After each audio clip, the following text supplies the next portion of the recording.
Hey there, I'm Dave Piniuk of Revenue.com, coming at you with another quick real estate investing video tip. Today's tip is all about motivated sellers. Now, many of our Revenue.com readers and students ask us, how do I find a motivated seller?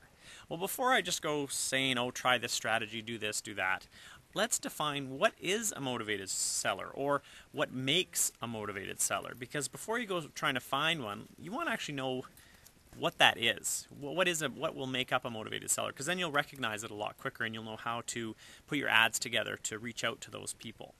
So some of the reasons why a seller may be motivated or may become motivated is various things like job loss.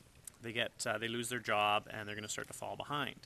Other reasons are a job transfer. They just got transferred to another city or another country and they need to move and sell very, very quickly. And they don't want to deal with open houses and putting it on the market and all those sorts of things. It can also be divorce. It can be death of a family member or the owner, unfortunately.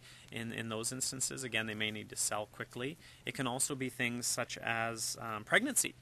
They might be having their second or third child and they need to sell their place very quickly and maybe they haven't been able to so far.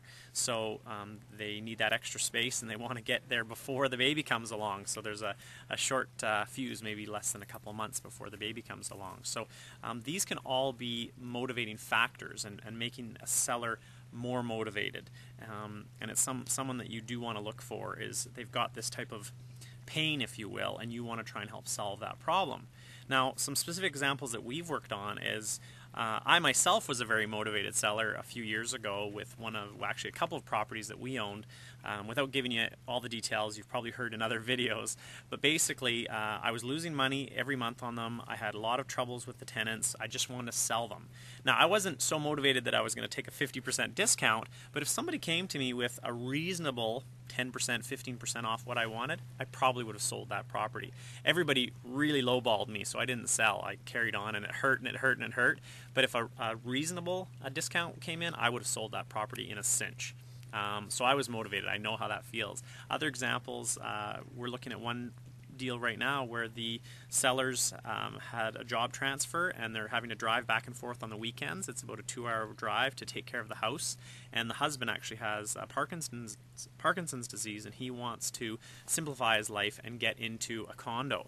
So there's some motivation there and we're working with them to try and come to agreement on terms. So all of these different factors and examples should give you an idea of what makes up a motivated seller, and you want to solve that problem. It doesn't necessarily mean that you're going to get a 20 or 30% discount on the value, but you might get a 5 or 10%, or you might get very favorable terms. So look for that motivation factor when finding the ideal seller. For making more revenue with real estate, check out Revenue.com.